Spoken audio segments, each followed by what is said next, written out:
Assembly ఎన్నికల్లో ఓడిపోయాక చాలామంది కూడా బీఆర్ఎస్కి సంబంధించిన నాయకులు ఎవరైతే ఉన్నారో పార్టీ వీడుతున్న పరిస్థితి మనం రోజుకో వార్త వింటూనే ఉన్నాం. అందులో భాగంగానే మనకు తెలుసు ఇటీవల బీజేపీ కండువా కప్పుకున్నారు హుజూర్ నగర్ మాజీ ఎమ్మెల్యే శానంపూడి సైదిరెడ్డి. ఆయన బీజేపీలో జాయిన్ అయ్యారు. అయితే ఇక్కడ ఏంటంటే ట్విస్ట్, యాక్చువల్లీ ఆయన జస్ట్ కొద్ది మందితో కలిసి మాట్లాడి ఎవరికీ చెప్పకుండా, ఒకవేళ కార్యకర్తలకు కూడా ఇన్ఫర్మేషన్ తెలిస్తే అది ఎక్కడ లీక్ అవుతుందో అనేటువంటి భయంతోనో మరి ఏంటో తెలియదు. కానీ సైదిరెడ్డి మాత్రం ఇద్దరు ముగ్గురు జస్ట్ ఆయనకు క్లోజ్ ఉన్న వాళ్ళతో మాత్రమే చెప్పి బీజేపీలో అన్నీ మాట్లాడుకున్న తర్వాతనే వెళ్ళి బీజేపీలో జాయిన్ అయినట్టు మనకైతే అర్థమవుతోంది. ఎందుకంటే ఒక ఆడియో ఇప్పుడు అంటే సైదిరెడ్డి వాళ్ళ అనుచరులు ఎవరైతే ఉంటారో, వాళ్ళ ఫాలోవర్స్ ఎవరైతే ఉంటారో ఆ అనుచరుల గణంతో టెలికాన్ఫరెన్స్లో మాట్లాడారు. ఆ వీడియో ఇప్పుడు వైరల్గా మారిపోయింది. ఆ ఆడియో ఇప్పుడు చాలా మాధ్యమాల్లో చక్కర్లు కొడుతోంది, వైరల్గా మారినటువంటి సిచ్యువేషన్ కనిపిస్తోంది. ఆల్ ఆఫ్ సడన్ నాకు ఢిల్లీ పెద్దలు ఢిల్లీ రావాలని కోరారు, నాకు ఎంపీ టికెట్ని ఆహ్వానించారు, అందుకని నేను వెళ్లాల్సి వచ్చింది, అనుకోకుండా పార్టీలో జాయిన్ అయిపోయాను అన్నటువంటి మాట చెప్తున్నారు. సో నేను బీఆర్ఎస్లో ఎట్లా కొనసాగాలో నాకు అర్థం కాలేదు. ఎందుకంటే బీఆర్ఎస్ పరిస్థితి ఏంటో కూడా తెలియట్లేదు. చాలా మంది చాలా పెద్ద గందరగోళం అయితే కనిపిస్తోంది పార్టీలో. ఆ పార్టీ మనుగడ ప్రశ్నార్థకంగా మారిపోయింది. ఎవరు లీడ్ చేస్తున్నారో తెలియట్లేదు. పార్టీ ఓడిపోయిన తర్వాత ఇంత దారుణమైన పరిస్థితి ఉంటుందని నేను కూడా ఎక్స్పెక్ట్ చేయలేదు. కానీ ఇప్పుడు నాకు అంటే నా ఫ్యూచర్ ఏంటి అని ఆలోచించుకున్నప్పుడు, నేను ఒక సందిగ్ధంలో ఉన్నప్పుడు బీజేపీ పెద్దలు నాకు టచ్లోకి వచ్చారు. వాళ్ళు పార్టీలోకి ఆహ్వానించారు, నన్ను ఎంపీగా కంటెస్ట్ చేయమన్నారు, ఆ ప్రామిస్ చేశారు కాబట్టి నేను బీజేపీలో జాయిన్ అయ్యాను అన్నటువంటి మాట చెప్తున్నారు. అండ్ దాని కొనసాగింపుగా ఆయన ఏమంటున్నారంటే, చాలామంది మాట్లాడుతున్నారు అసలు బీజేపీ ఎక్కడుంది అనేటువంటిది మాట్లాడుతున్నారు. కానీ నేను బీఆర్ఎస్లో చేరినప్పుడు కూడా మరి బీఆర్ఎస్లో కూడా ఏమీ లేదు. నేను వచ్చాక గ్రౌండ్ లెవెల్లో బలోపేతం చేశాను. సర్పంచ్లు కూడా లేకుండే, నేను వచ్చాక 120 మంది సర్పంచ్లు అయ్యారు, 17 పిఏసీలు అండ్ ఎంపీపీలు జెడ్పీటీసీలు గెలిపించుకున్నాను, నా సాయశక్తులు గెలిపించుకున్నాను, నేనే దగ్గరుండి పార్టీని బలోపేతం చేశాను అన్నటువంటి మాట కూడా మాట్లాడుతున్నారు. అండ్ నేనున్న సమయంలో యువతకు విషయంలో కొంత ఫెయిల్ అయ్యాను. సో రాబోయే ఎన్నికల్లో మళ్ళీ మోడీనే వస్తారు కాబట్టి అప్పుడు స్కిల్ డెవలప్మెంట్ సెంటర్లు ఏర్పాటు చేసుకోవచ్చని వాళ్ళకు చెప్పే ప్రయత్నం కూడా చేశారు. అండ్ చరిత్రలో ఇంత క్లీన్ ఇమేజ్ ఉన్నటువంటి నాయకులు ఎవరూ లేరు, ఒక్క స్కామ్ కూడా లేదు, అండ్ మోడీకి కుటుంబం కూడా లేదు, దేశమే ఆయన కుటుంబం, అండ్ ఆయన సపోర్ట్ ఉంటే మంచిదే అనే ఉద్దేశంతో పార్టీ మారాను అన్నటువంటి మాట చెప్తున్నారు. ఎంపీగా పోటీ చేయడానికి కూడా భయపడిపోతున్నారని, కాంగ్రెస్లో కూడా రేవంత్ రెడ్డిని దింపడానికి వాళ్ళే ట్రై చేస్తున్నారని సంచలనమైనటువంటి వ్యాఖ్యలు చేశారు. సో ఆయన బీజేపీ వైపు చూడడానికి రీజన్ ఏంటంటే, ఇప్పుడు ఉన్నటువంటి కాంగ్రెస్ పార్టీ, అధికారంలో ఉన్నటువంటి కాంగ్రెస్ చాలామంది మాట్లాడుతున్నారు ఈ పార్టీ ఇంకా 6 నెలలే ఉంటుంది, ఆయన ఇచ్చినటువంటి గ్యారంటీలు ఎట్లాగూ నెరవేర్చలేడు, డెఫినెట్లీ వీళ్ళే వాళ్ళ పార్టీలో ఉన్నటువంటి నాయకులే వాళ్ళ పార్టీని వాళ్ళే కూల్చుకుంటారు, సో ఎక్కువ కాలం ఈ పార్టీ ఉండదు, ఇట్లాంటి ప్రచారం అయితే జోరుగా నడుస్తోంది. అన్ని పార్టీల నాయకులు కూడా మాట్లాడుతున్నారు. అంటే అటు బీజేపీ కావచ్చు లేదంటే బీఆర్ఎస్ కావచ్చు, పదే మాట్లాడుతున్న పరిస్థితి కనిపిస్తోంది. సో అందులో భాగంగానే అగైన్ సైదిరెడ్డి కూడా ఇట్లాంటి వ్యాఖ్యలే చేశారు. ఈ పార్టీ ఎన్ని రోజులు ఉంటుందో మనకు తెలియదు, బట్ పైన మోడీ సర్కార్ ఉండబోతోంది, ఒక్క అవినీతి మరక కూడా లేదు, అండ్ కుటుంబం కూడా లేదు, ఒక స్కామ్ కూడా ఇప్పటి వరకు జరగలేదు. సో ఇంత క్లీన్ ఇమేజ్ ఉన్నటువంటి పార్టీలో జాయిన్ అయితే మన ఫ్యూచర్ కూడా బాగుంటుంది.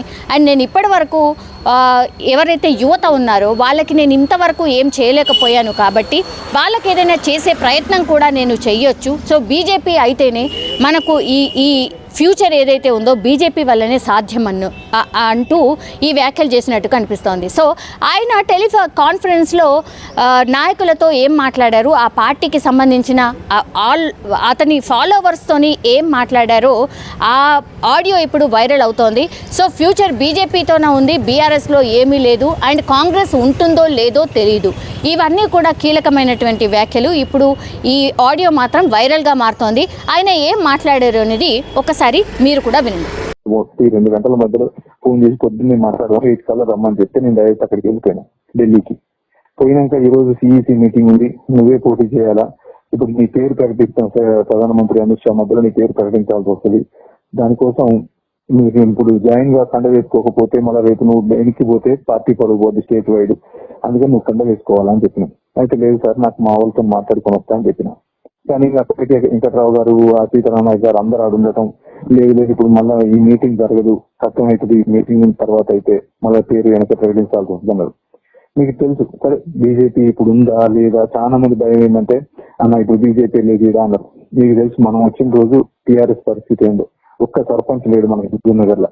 కానీ మనం వచ్చి 120 సర్పంచ్లకు వచ్చినాం, పిఎస్సిఎస్ 17 గెలిపించుకున్నాం, ఎంపీపీలు గెలిచినాం, జెడ్పీటీసీలు గెలిచినాం, అన్ని వరుసకు వచ్చినాం. కానీ నేను ఫెయిల్ అయింది కొద్దిగా యూత్ కి ఏమైనా చేద్దాం అనుకున్నా, దాంట్లో కొద్దిగా ఫెయిల్ అయినా. ఎందుకంటే కొద్ది ఊపులు లేచిన దగ్గర నుంచి పెళ్లిళ్ళు, పేరంటాలు, చావులు, ఉరుకులు ఏది పని చేసే లేకుండా అయిపోయింది. ఇప్పుడు కేంద్ర ప్రభుత్వ సహాయంతో మనం యువతకి చేయలేస్తాం, ఉద్యోగ కల్పన స్కిల్ సెంటర్స్ పెట్టి చేయలేస్తాం, ఉద్యోగ కల్పన కోసం చేయలేస్తాం. దాంతో పాటు మనం అధికారం కేంద్రంలో ఎట్టి పరిస్థితుల్లో మళ్ళీ మోడీ గారే, మీ అందరికీ తెలుసు ఇలా రామాలయం అయిపోయింది, మోడీ గారి ప్రభావం అయిపోయింది. దేశం మొత్తం మోడీ గారి వైపు తుఫాన్ లాగా వస్తా ఉంది. ఎందుకంటే ఇన్నాళ్ళ చరిత్రలో ఎవరు ఇంత క్లీన్ ఇమేజ్ ఉన్న నాయకుడు లేడు, ఒక్క స్కామ్ జరగలే, సొంతంగా కుటుంబాలు లేవు. ఎంతసేపటికి దేశమే కుటుంబంగా భావిస్తా ఉన్నారు. ఈ రోజు వేసిన హైవేలు కానీ ఏదైనా అంటే వాళ్ళ సపోర్ట్ ఉంటే మనకు మంచిది అన్న ఉద్దేశంతో వాళ్ళు కూడా మనల్ని కావాలని అనుకోవటం చాలా మంది ట్రై చేసిండ్రు. ఈ రోజు బీఆర్ఎస్ లో చాలా మంది వెళ్ళిపోతా ఉన్నారు. రంజిపేట గారు పోటీ చేయట్లేదు, శేఖర్ రెడ్డి గారు పోటీ చేయట్లేదు, ఇట్లా ఎవరైనా భయపడతా ఉన్నారు. ఎందుకంటే రేపు జరిగే పరిణామాలు ఎట్లుంటాయి ఏంటి అని. రేపు మళ్ళా రేవంత్ రెడ్డిని దింపాలా, అది చేయాలి ఇది చేయాలని కొంతమంది కాంగ్రెస్ అనుకుంటా ఉన్నారు. అట్లాంటి వాళ్ళకి మళ్ళా మన వాళ్ళే సపోర్ట్ చేయొచ్చు. దీని లాస్ట్ ఎలక్షన్ పోయే కల్లా మళ్ళా మనమే ఆగం కావచ్చు. అందుకని వీటన్నిటిని దృష్టిలో పెట్టుకుని నేను మీరందరూ నా ఏమంటే ఉంటారు అనుకునే, నేను ఒక్కడిని పోయి ఏం చేస్తా, దాంట్లోకి నేను ఒక్కడిని పోయినా ఏముంటది, మీరందరూ ఖచ్చితంగా నా ఉంటుంటారు చేస్తారు అనుకుని. ఇంకొంతమంది ఏంటంటే ముస్లిం సోదరులు ఉన్నారు, వాళ్ళకి బీజేపీ అంటే పడదు, బీజేపీ అంటే సైతం మీకు చేస్తారా అని. కానీ మీకు తెలుసు నేను మీకంటే ఎక్కువ ముస్లింని, దర్గాకు పోయినా ఎక్కడికి పోయినా ఇది నాకు సొంత కుటుంబం. మీరు లోకల్ అనుకునే పని చేసిన, మనం అనుకునే పని చేసిన, అది పార్టీయా మతమా అని పని చేయలే, ఎవరికి ఒక్కలో అని పని చేయలే. ఎవరైనా నాకు టైలర్ అంటే అర్ధరాత్రి పొందుకుంటూ కూర్చున్నా, వేరే పని లేకుండా 5 సంవత్సరాలు గడిపిన. కాబట్టి మీరు ఆలోచించండి ఒక్కసారి. ఇది నేను ఒకవేళ నేను మీకు చెప్పకపోవడం తప్పే, ఆ తప్పు క్షమించండి. కానీ మీరు అర్థం చేసుకుంటారు, మీకు తెలుస్తుంది. కొన్ని పరిణామాలు ఎట్లుంటాయంటే మీకు చెప్తే యాక్ట్ చేయలేరు. చెప్తే ఒక్కొక్కసారి సంవత్సరం నుంచి కలెక్టర్లకు అందరికీ వాళ్ళు చెప్పిన వినాలని నేను చెప్తే రేపు సైలెంట్ మాట్లాడడం ఏంటడా, అట్లా చెప్పలేము. బయటకు వచ్చి డబ్బులు ఎలక్షన్లకు వచ్చి లాస్ట్ నైట్ కల్లా డబ్బులు ఇస్తాం మీరే పెట్టుకోండి అంటే నైట్ మళ్ళీ మనకి ఇవ్వకుండా అవతలకి ఇస్తే మనం పార్టీలో ఎట్లా పని చేయలేస్తాం. అయినా మిమ్మల్ని కూడా పని చేసుకుంటూ వచ్చినాం. కాబట్టి దయచేసి దీన్ని తప్పులు క్షమించండి. మీరు నాకు తెలుసు ఆవేశంగా కొంతమంది పెట్టేది చూస్తూనే ఉన్నా, కొంతమంది పంపిస్తూనే ఉన్నారు. మీ ఆవేశానికి నేను కారణం కావచ్చు. కానీ మీరు మంచి హృదయంతో ఆలోచించండి. ఒకసారి ఏదైనా చేసిన తప్ప రైతా అని ఆలోచించండి. రేపు పార్టీ పరిస్థితి ఎక్కడో ఆలోచించండి. రేపు ఎట్టి పరిస్థితుల్లో బీజేపీ ఎమర్జింగ్ పార్టీ ఎమర్జ్ అవుతుంది రేపు స్టేట్ లో. కొంతమంది అనొచ్చు ఎక్కువదన్నా ఇప్పుడు లేనే లేదని. ఇలా మనం అంత ఎత్తున టీడీపీ కనుమరుగైపోయింది. ఇప్పుడు ఏం లేని బీఆర్ఎస్ పైకి వచ్చింది. మళ్ళీ ఇప్పుడు ఒక్కొక్కటి రేపు 10-12 సీట్లు వచ్చే అవకాశం ఉంది కదా బీజేపీకి. ఎక్కడ చూసినా మోడీ గాలి తోలుతా ఉంది. అందుకని అంటే ఆ క్లీన్ ఇమేజ్ పనిచేస్తామనే ఇమేజ్. కాబట్టి మీరు సహృదయంతో ఒకసారి ఆలోచించండి. మళ్ళీ 2-3 రోజుల్లో ఒకసారి నేను హుజూర్నగర్ వస్తా, మీటింగ్ పెట్టుకుంటా. మీకు కోపం ఉన్నా ఆ కోపాన్ని ఒకసారి ఆలోచించి చూడండి, నన్ను ఒకసారి ఆలోచించండి. నేను చేసిన తప్పు అయితే క్షమించండి. మీరందరూ కూడా ఎట్టి పరిస్థితుల్లో సపోర్ట్ చేస్తారు. మీలో ఉంటుందనే నేను చేసుకున్నా, కానీ మీరు లేకుండా నేను ఒక్కడిని పోయినా ఆడ విలువ ఉండదు. మీరందరూ కూడా ఖచ్చితంగా నా ఇంటర్ రావాలా, వస్తారని ఆశిస్తా ఉన్నా. జై తెలంగాణ.